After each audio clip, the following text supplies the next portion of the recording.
बुद्धिं प्रबोधय प्रभो मधुबोधशक्तिं विद्यां प्रयच्छ परमां परिभावयामि। कोमलं कूजयन् वेणुं श्यामलोऽयं कुमारकः वेदवेद्यं परं ब्रह्म भासतां हृदये मम। कूजन्तं राम रामेति मधुरं मधुराक्षरम् आरुह्य कविताशाखां वन्दे वाल्मीकिकोकिलं। निगमकल्पतरोर्गलितं फलं शुकमुखादमृतद्रवसंयुतं पिबत भागवतं रसमालयं मुहुरहो रसिका भुवि भावुकाः। क्षणादपि सुनिचेन तरोरपि सहिष्णुना अमानिना मानदेन कीर्तनीय सदा हरिः। नारायणाखिल गुरो भगवन्नमस्ते शिवाय नमः। शिवलिंगाय नमः। तन्मे मनः शिव संकल्पमस्तु। सर्वे भवन्तु सुखिनः। श्री राम जय राम जय जय राम। श्री राम जय राम जय जय राम। श्री राम जय राम जय जय राम। श्री राम जय राम जय जय राम। धर्म की अधर्म का प्राणियों में विश्व का गौ माता की गोहत्या भारत सर्वभूत हृदय धर्म सम्राट श्री स्वामी करपात्री जी महाराज की, श्री जगन्नाथ महाप्रभु की, श्री बलभद्र महाप्रभु की, भगवती सुभद्रा देवी की। हर हर महादेव। गोविंद जय जय गोपाल जय जय। गोविंद जय जय गोपाल जय जय। राधा रमण हरि गोविंद जय जय। राधा रमण हरि गोविंद जय जय।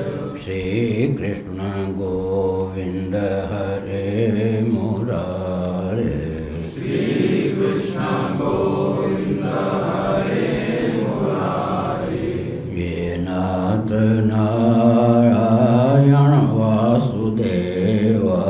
ये नाथ नारायण वासुदेव। गोविंद जय जय गोपाल जय जय।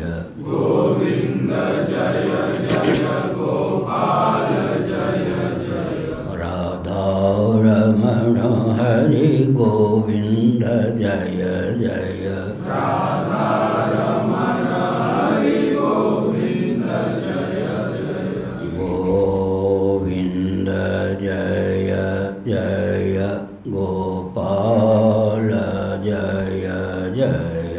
गोविंद जय जय गोपाल जय जय। राधा रमण हरि गोविंद जय जय। राधा रमण हरि गोविंद जय जय। गोविंद जय जय गोपाल जय जय। गोविंद जय जय गोपाल जय जय। राधा रमण हरि गोविंद जय जय। राधा रमण हरि गोविंद जय जय। श्री वृंदावन बिहारी लाल की जय। नमो माधव्य शंभो शिव शिव शिव शिव शिव शिव नारायण नारायण नारायण।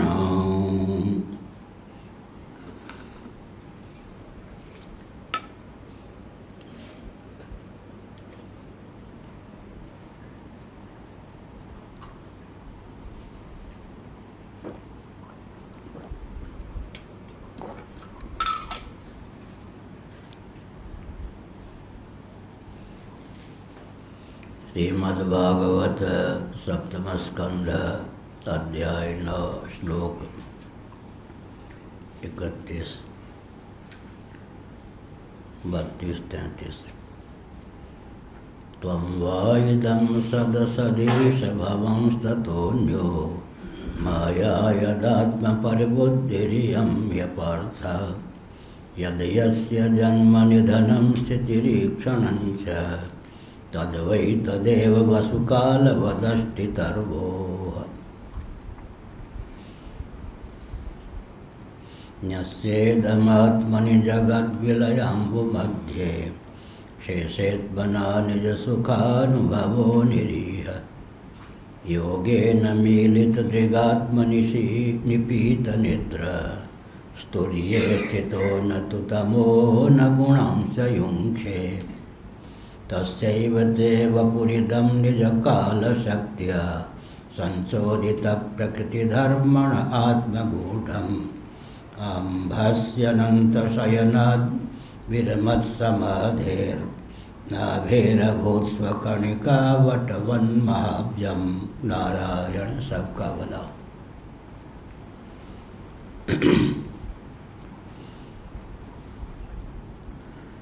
भक्त प्रवर प्रहलाद ने भगवान का यशोगान किया। श्री ब्रह्मा जी विद्यमान थे, नृसिंह भगवान प्रकट थे। उस दशा में भक्त प्रवर प्रहलाद ने भगवान की स्तुति की। कितने भाग्यशाली प्रहलाद जी का जीवन था, कितने उत्कृष्ट महान भाव थे, इस पर विचार करने की आवश्यकता है। भगवान सगुण साकार नृसिंह रूप में उनके सम्मुख विद्यमान थे। हिरण्यकशिपु को सद्गति प्रदान करने के बाद भगवान का सौम्य रूप प्रकट नहीं हो रहा था और उद्दीप्त ही था। अत्यंत भयंकर रूप भगवान का परिलक्षित था। देवी लक्ष्मी भी नहीं समझ पा रही थी कि मेरे पतिदेव भगवान विष्णु का ही यह रूप है। उस दशा में भक्त प्रवर प्रहलाद ब्रह्मा जी की प्रेरणा से भगवान के सम्मुख उपस्थित हुए और उन्होंने भगवान के स्वरूप स्वभाव प्रभाव का अद्भुत विधा से वर्णन किया। माँ कयाधु के घर में जब वे विद्यमान थे तब देवर्षि नारद का उपदेश उन्हें सुलभ हुआ था। उस उपदेश के प्रभाव से ही भगवान के स्वरूप स्वभाव और प्रभाव के प्रति वे आस्थान्वित थे। भगवान के स्वरूप स्वभाव और प्रभाव के मर्मज्ञ भी थे। उन्होंने मुक्त स्वर से कहा कि माया यदात्म पर बुद्धिरियम ह्यपार्थ, अपने पराये का भेद अर्थविहीन है, शब्दों की माया है। या मैं या मेरा या तू या तेरा, व्यवहार सिद्धि के लिए विभाजक रेखा अपेक्षित होने पर भी वस्तुतः विभाजक रेखा विगलित है। स्वप्नावस्था में जो कुछ स्वप्न प्रपंच प्रतीत होता है वहाँ भी मैं मेरा तू तेरा या चार विभाग पर लक्षित होता है। लेकिन प्रामाणिक रीति से विचार करने पर आत्म चैतन्य से अधिष्ठित अर्धनिद्रित मन ही वासना की प्रगल्भता से स्वप्न प्रपंच के रूप में उल्लसित विलसित होता है। ऐसे ही व्यवहार में भी व्यवहार सिद्धि के लिए मैं मेरा तू तेरा का भाव तो ठीक है, लेकिन विभाजक रेखा इसमें वस्तुतः नहीं है। कल मैंने संकेत किया था कि पानी में कोई उंगली से रेखा कर दे, रेखा वस्तुतः केवल प्रातीतिक। ऐसे आकाश में कोई उंगली का विन्यास करके अक्षर लिखे, वो भी केवल प्रातीतिक है, स्थिर नहीं है। इसी प्रकार से मैं मेरा तू तेरे का जो भाव है सर्वथा कल्पित है। अखंड परमात्मा तत्व में यह विभाजक रेखा सिद्ध नहीं। लेकिन मैं मेरा तू तेरा को लेकर ही सारा व्यवहार चलता है। इसको सचमुच में सत्य समझ लेते हैं। सत्य समझकर जो मैं मेरा तू तेरा का व्यवहार करते हैं वे माइक प्रपंच में फंसे बिना नहीं रहते। मैं छत पर जिन दिनों घूमता था 28-29 साल पहले, पड़ोसी कुछ लोग थे, तो एक छोटा सा बच्चा होगा 6 साल का मान लो, एक कुत्ता तो उस परिवार वाले ने पाल रखा था। कोई बाहर का कुत्ता आता तो घर वाले सिखाते डंडा लेकर अपने कुत्ते को आगे करो और बाहर के कुत्ते को खदेड़ के भगा दो। तो मैं तो केवल दत्तात्रेय के समान दृष्टा था। बैठिए कौन। तो मैं सोचता कि यहीं से प्रशिक्षित व्यक्ति को प्रशिक्षण देने का क्रम चलता है। यही माया है क्या? अवस्था का प्रभाव पड़ता है। स्थूल शरीर सूक्ष्म शरीर का अभिव्यंजक संस्थान है। सूक्ष्म शरीर कारण शरीर का अभिव्यंजक संस्थान है। कारण शरीर जीव का अभिव्यंजक संस्थान है। जीव ईश्वर का अभिव्यंजक संस्थान है। ईश्वर ब्रह्म का अभिव्यंजक संस्थान है। अभिव्यंग की अभिव्यक्ति अभिव्यंजक के अधीन होती है। अभिव्यंजक के तारतम्य से अभिव्यंग की अभिव्यक्ति में तारतम्य होता है। फिर भी वस्तु स्थिति यह है कि मैं मेरा तू तेरे का भाव माइक है, काल्पनिक है। तो पहले से ही जीव प्रशिक्षित होता है, लेकिन जब जन्म लेता है, दुधुआ बच्चा होता है, तो माया की यह चमत्कृति है कि लालन पालन करने वाले माता पिता समझते हैं इसने संसार का मुंह देखा ही कहाँ है, अब क्या जानता है, दुधुआ बच्चा है क्या। Child is father of the man. बचपन में हमने 8वीं कक्षा में पढ़ा था, child is father of the man. जिसको हम बच्चा समझते हैं वह तो बड़ों का भी बाप है। जिसको हम बच्चा समझते हैं वह तो बड़ों का भी बाप है। जिसको हम पोता समझते हैं न जाने अनादिकाल से कितने बार उसके हम पोता हुए होंगे। संसार है, माया यही है। दुधुआ बच्चा अभी इसने सीखा ही क्या है, पहली बार उसका जन्म हुआ है क्या। घूटी पिलाते हैं लोग अपने पराये, ये नहीं समझते कि अनादिकाल से तो जीवत्व को परिपुष्ट ही कर रहा है। माता पिता क्या करते और जीवत्व की घूटी पिलाते हैं, यह अपना यह पराया। मदालसा जैसी कोई मातृशक्ति होती है जो बच्चे को पलने पर या गोद में लेकर शुद्धोषि बुद्धोषि निरंजनोषि संसार माया परिवर्जितोषि ऐसी शिक्षा देती हो। तो शुद्ध है, बुद्ध है, मुक्त स्वरूप है, संसार माया से सर्वथा विनिर्मुक्त है। तो अपने आप को देह इंद्रिय प्राण अंतःकरण मत समझ, इनके अनुरूप आत्ममान्यता का त्याग कर आत्मानुरूप आत्ममान्यता से संपन्न होकर स्वयं का उद्धार कर। ऐसी शिक्षा कहाँ दे पाते हैं लोग। हमने एक बार अपने पलने की घटना सुनाई होगी, पलने पर होता उस समय का दृश्य अभी याद है, स्मरण है।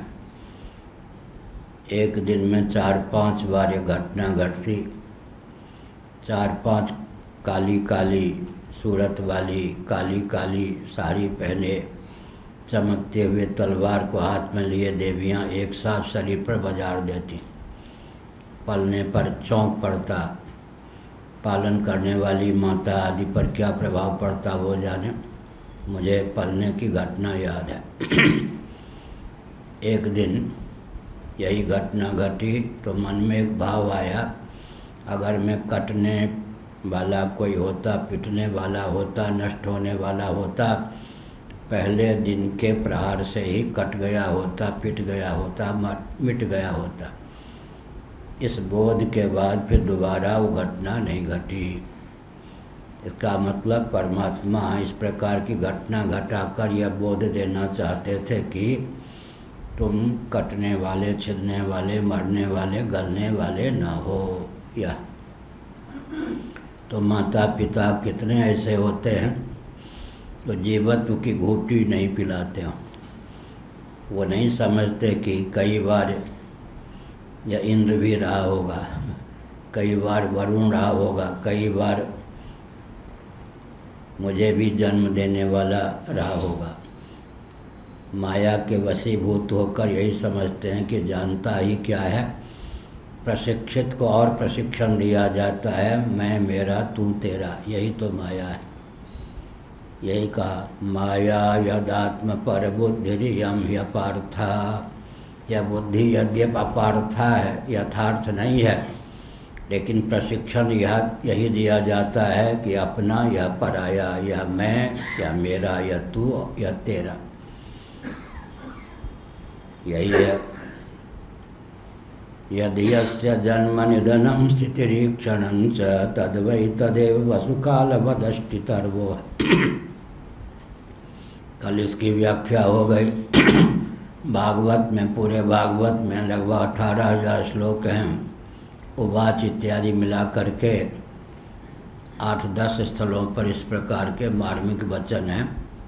यह दर्शन, विज्ञान और व्यवहार को उद्भाषित करने वाले वचन हैं। यदि यस्य जन्म निधनम स्थितिरीक्षणं च तद्वै तदेव वसुकालवदष्टितर्वोः। वसुकाल, अष्टितर्व, इन शब्दों का प्रयोग किया गया। तो याद रखने योग्य पंक्तियाँ हैं। यदि यस्य जन्म निधनम स्थितिरीक्षणं च तद्वै तदेव वसुकालवदष्टितर्वोः।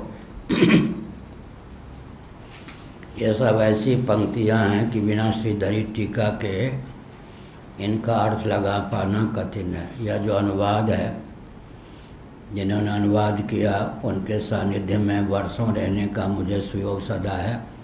उन्हीं के आश्रम में रहता था इस पद पर आने के पहले तक।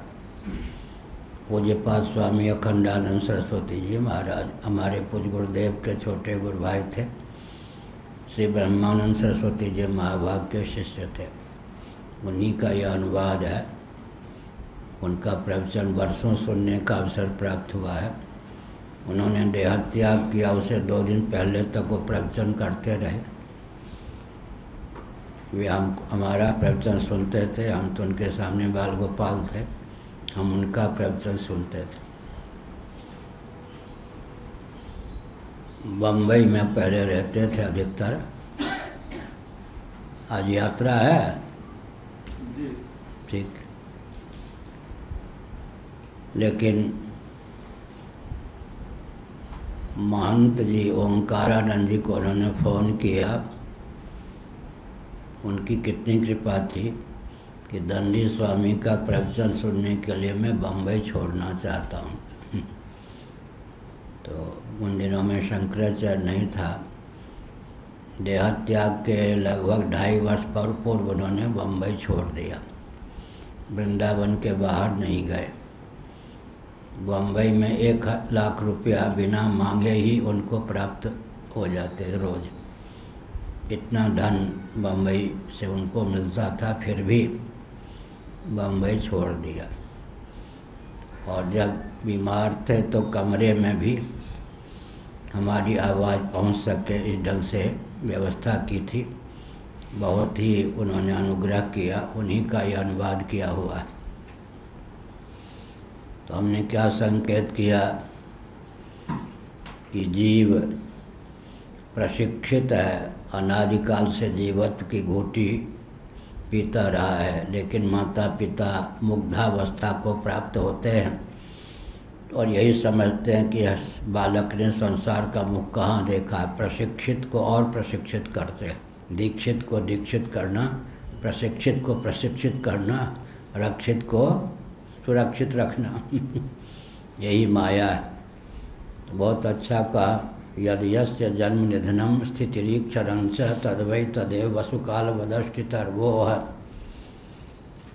जिससे जिसका जन्म होता है, जिससे जिसकी स्थिति होती है, जिससे जिसमें समृद्धि होती है, जिससे जिसका उद्भासन प्रकाशन होता है, वही उसका वास्तव स्वरूप होता है।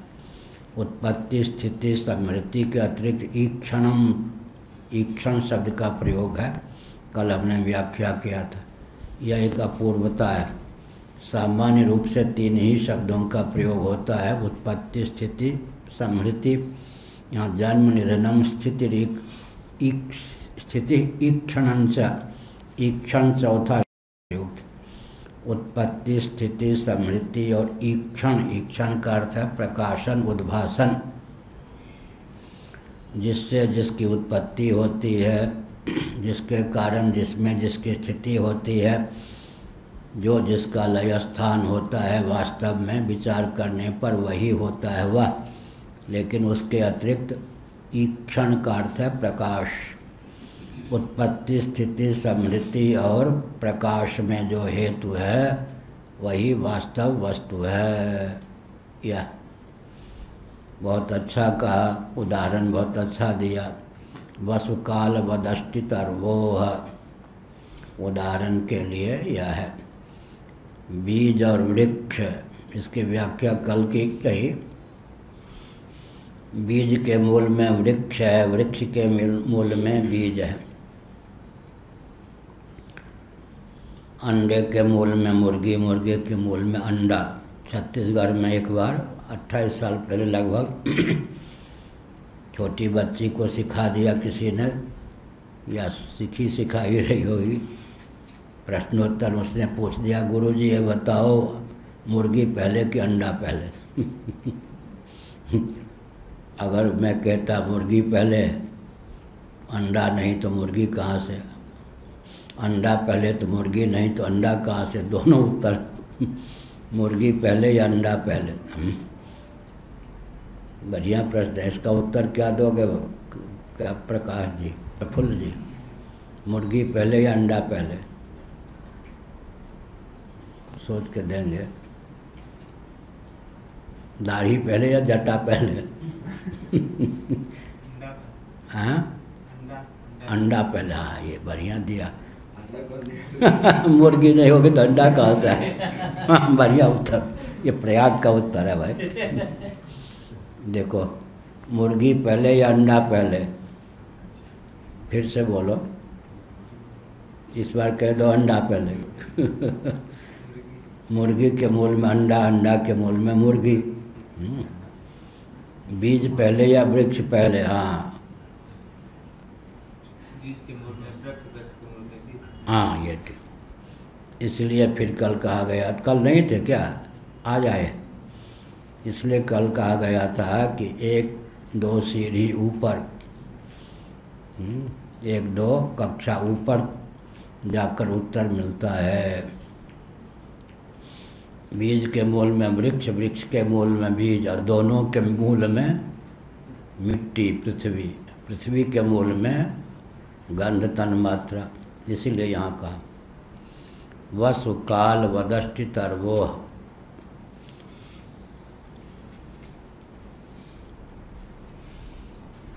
इसका अर्थ क्या हुआ? बीज के मूल में वृक्ष, वृक्ष के मूल में बीज, दोनों के मूल में पृथ्वी, पृथ्वी के मूल में गंध तन्मात्रा। पंचीकृत पृथ्वी का मौलिक स्वरूप है पंचीकृत पृथ्वी, जिसको गंध तन्मात्रा कहते हैं, यह अभिप्राय। बीज के मूल में वृक्ष, वृक्ष के मूल में बीज, दोनों के मूल में जो है वही दोनों का उपादान कारण। वो कौन है? पृथ्वी। पृथ्वी का भी उपादान कारण कौन है? गंध तन्मात्रा, मौलिक स्वरूप। पृथ्वी पंचीकृत पृथ्वी, उसके मूल में कौन है? अपंचीकृत पृथ्वी, जिसको गंध तन्मात्रा कहते हैं, यह कहा। इसलिए वस्तु और काल का किया। काल का अर्थ है कलयति प्रकाशयति। कलनात्मिका शक्ति अवच्छिन्न चैतन्य का नाम काल है। कालस्य हेतुश्च, श्रीमद्भागवत के 11 स्कंध में भगवान के लिए काल और हेतु 2 शब्दों का प्रयोग किया गया। श्रीधर स्वामी ने बताया, काल का अर्थ है निमित्त कारण, ईक्षण करता भगवान। हेतु का अर्थ है उपादान कारण। एक ही साथ भगवान को काल भी कहा गया, हेतु भी कहा गया। तो काल का अर्थ हो गया ईक्षण करता। तदैक्षत सईक्षण चक्रे सो कामयत बहुश्याम प्रजायेया। भगवान काल भी हैं, हेतु भी हैं। काल है माने निमित्त कारण है, हेतु हैं कर्त उपादान कारण है। तो यहाँ काल के संबंध में कई बार मैंने भाव व्यक्त किया है। श्रीमद् भागवत में संयोग, वियोग और रूपांतर में जो हेतु है उसका नाम काल, ऐसा कहा गया। संयोग, वियोग और रूपांतर में जो हेतु है उसका नाम काल है, जिसके कारण संयोग होता है। वस्तु वस्तु का, व्यक्ति व्यक्ति का संयोग होता है। वियोग भी हो जाता है और रूपांतर भी होता है। संयोग, वियोग और रूपांतर में जो हेतु है उसी का नाम काल है। संयोग भी हो जाए, वियोग भी हो जाए, रूपांतर भी हो जाए, तीनों में जो हेतु है उसी का नाम काल है।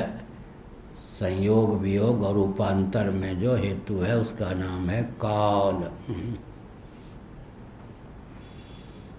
काल को लेकर कई बार हमने बताया कि काल स्वभाव और कर्म माया, फिरत सदा माया के प्रेरे, काल कर्म स्वभाव गुण घेरे। फिरत सदा माया का प्रेरा, काल कर्म स्वभाव गुण घेरा। श्रीमद् भागवत के भावों को तुलसीदास जी ने अपने शब्दों में बहुत उत्तम ढंग से गुंफित किया।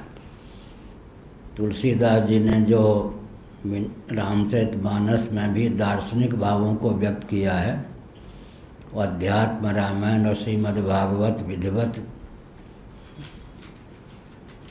जिसको प्राप्त नहीं है, इन दोनों ग्रंथों का अध्ययन जिसने विधिवत नहीं किया, वो रामचरितमानस की दार्शनिक पंक्तियों का अर्थ नहीं लगा सकता है।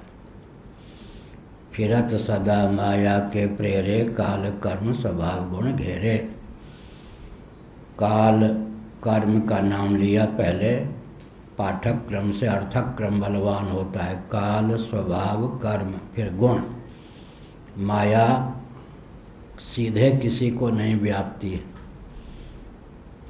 काल, स्वभाव, कर्म और गुण के माध्यम से माया व्याप्ति है।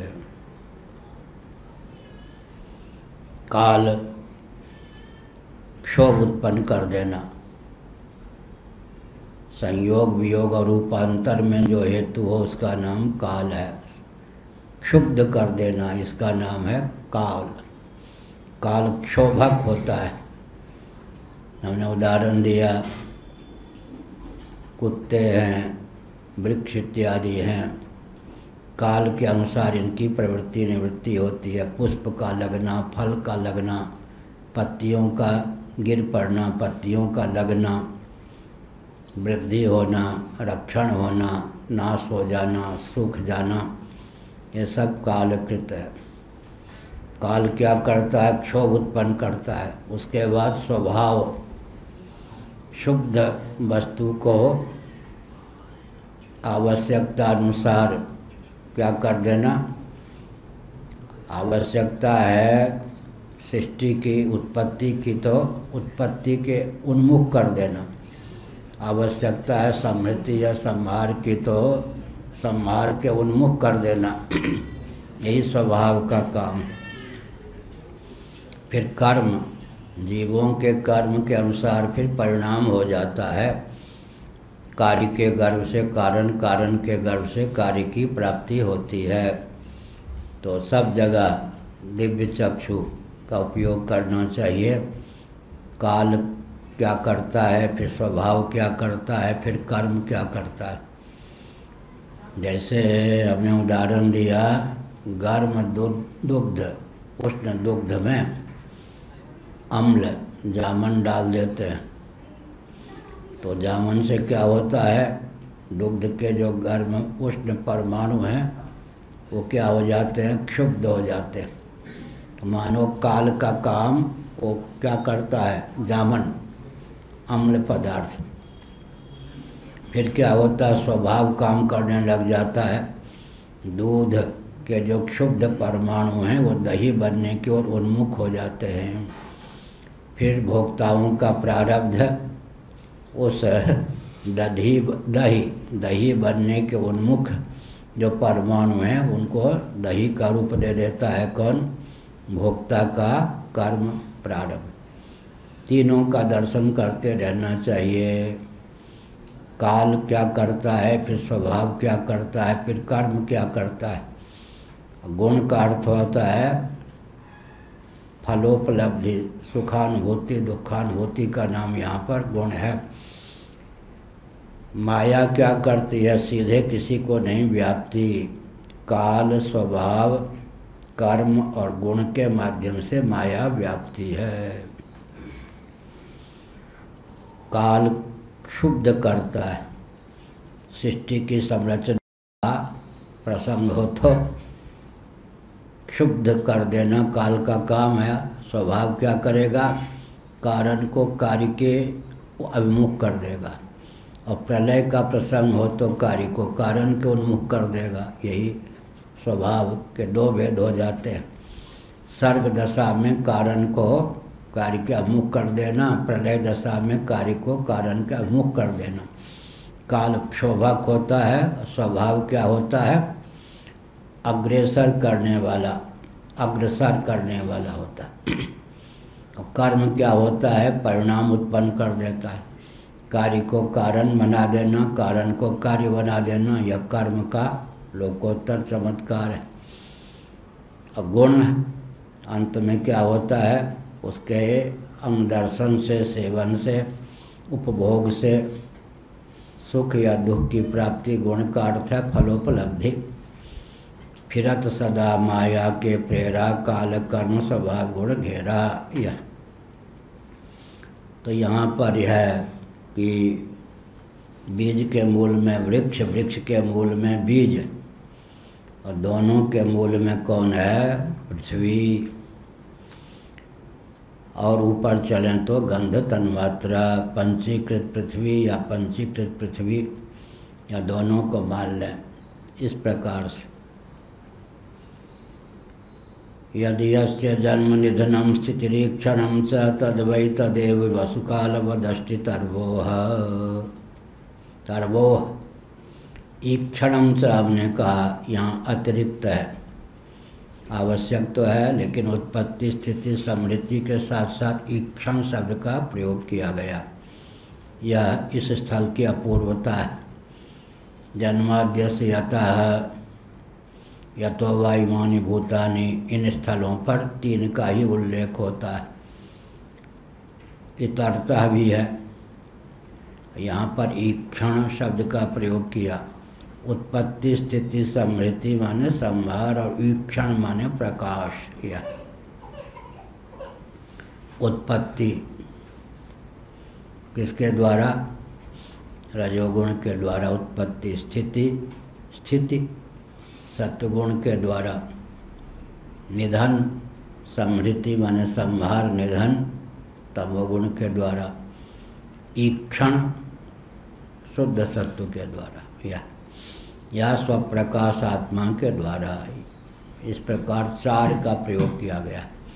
उत्पत्ति स्थिति समृद्धि और ईक्षण। यहाँ है जन्म निधन, जन्म निधन बीच में दे दिया है, स्थिति अंत में है। जन्म और स्थिति के बीच में निधन है। बोलने में जन्म स्थिति निधन, उत्पत्ति स्थिति समृद्धि। एक अतिरिक्त शब्द है ईक्षणंच, ईक्षण माने प्रकाश। जन्म होता है रजोगुण की प्रधानता से, स्थिति सत्वगुण की प्रधानता से, निधन तमोगुण की प्रधानता से, ईक्षण आत्मा या शुद्ध सत्वगुण की प्रधानता से, ईक्षण प्रकाश। यह उत्पत्ति स्थिति समृद्धि और उद्भासन, उत्पादन पालन संभरण और उद्भासन, जिससे उत्पत्ति हो, स्थिति हो, समृद्धि हो, उद्भासन हो, वही मौलिक स्वरूप है।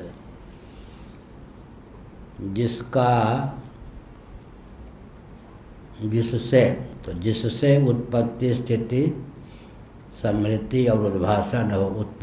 उत्पत्ति स्थिति नाश उद्भासन में जो हेतु हो वही तत्व है, वही तथ्य है। यह हुआ वही मौलिक स्वरूप है। किसके कारण इसकी उत्पत्ति है, किसके कारण इसकी स्थिति है, किसके कारण इसकी समृद्धि है, किसके कारण इसकी क्या है अभिव्यक्ति, स्फूर्ति है। स्फूर्ति कह सकते हैं। उत्पत्ति स्थिति समृद्धि और स्फूर्ति ईक्षण को कहें। ये गद्यात्मक काव्य की दृष्टि से उत्पत्ति स्थिति समृद्धि और स्फूर्ति, उत्पत्ति स्थिति समृद्धि और स्फूर्ति में जो हेतु है वही वास्तव स्वरूप है, वास्तविक स्वरूप। अनुसंधान करते करते अंत में आत्मा तक ही पहुँचेंगे, परमात्मा तक ही पहुँचेंगे। सबकी उत्पत्ति, सबकी स्थिति, सबकी समृद्धि और सबकी स्फूर्ति में परमात्मा तत्व ही हेतु है। तो जगत का मौलिक स्वरूप परमात्मा ही है। जगत का मौलिक स्वरूप परमात्मा ही है। परमात्मा से ही सबकी उत्पत्ति, परमात्मा से ही सबकी स्थिति, परमात्मा से ही सबकी समृद्धि, या परमात्मा में ही सबकी समृद्धि और परमात्मा से ही सबका उद्भासन होता है, सबकी स्फूर्ति होती है। परमात्मा ही सबका मौलिक स्वरूप है। जैसे कि बीज और अंकुर का या बीज और वृक्ष का मूल स्वरूप, मौलिक स्वरूप पृथ्वी और गंध तन्मात्रा ही है। उसी प्रकार पृथ्वी और गंध तन्मात्रा के समान ले लेंगे माया और मायापति भगवान।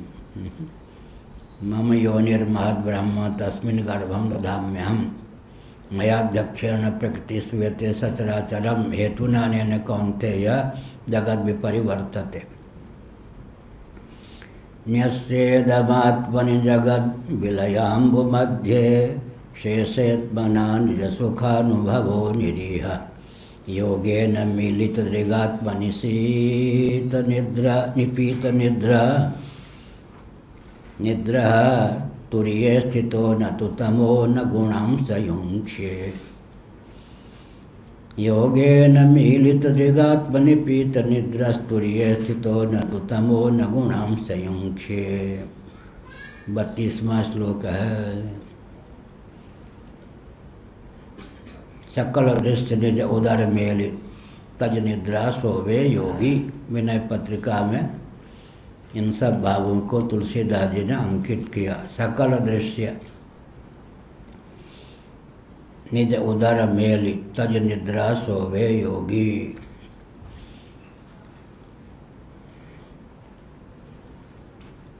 योगी सोता है।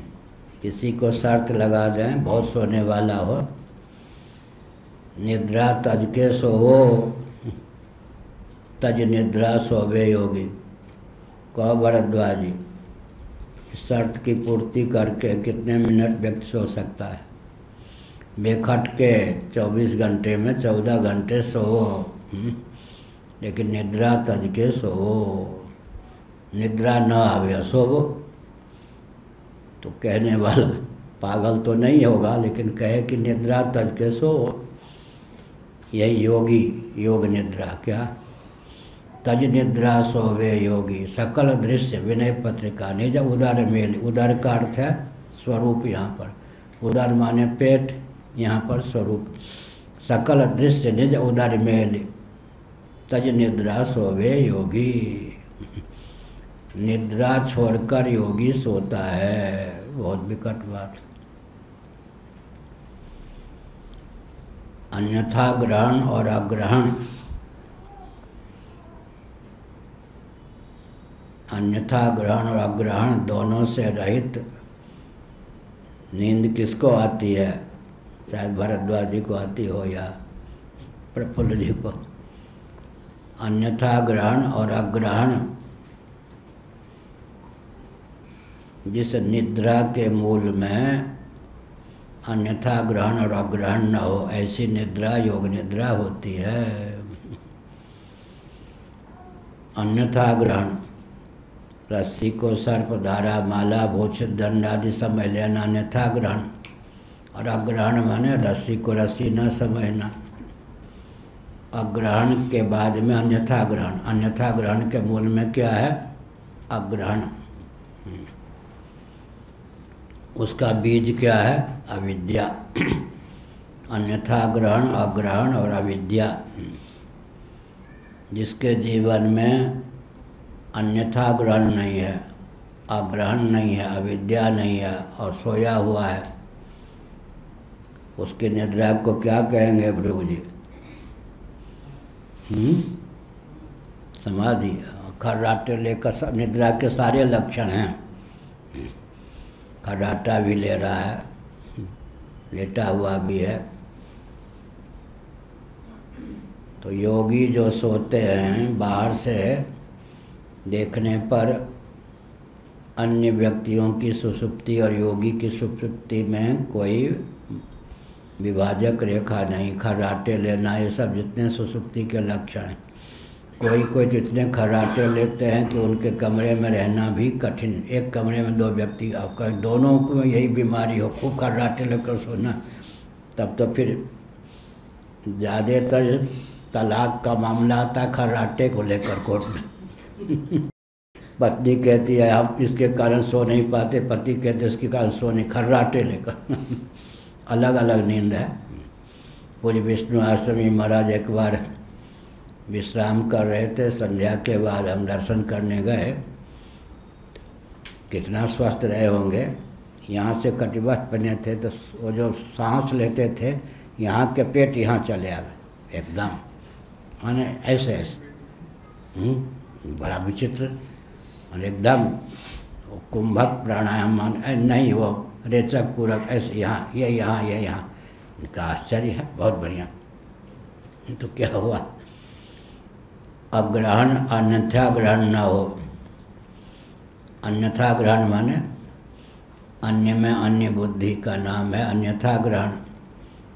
और वस्तु का अज्ञान होगा ना अग्रहण। रस्सी को रस्सी नहीं जाना अग्रहण। रस्सी को सर्प समझ लिया अन्यथा ग्रहण। उसके मूल में है अविद्या।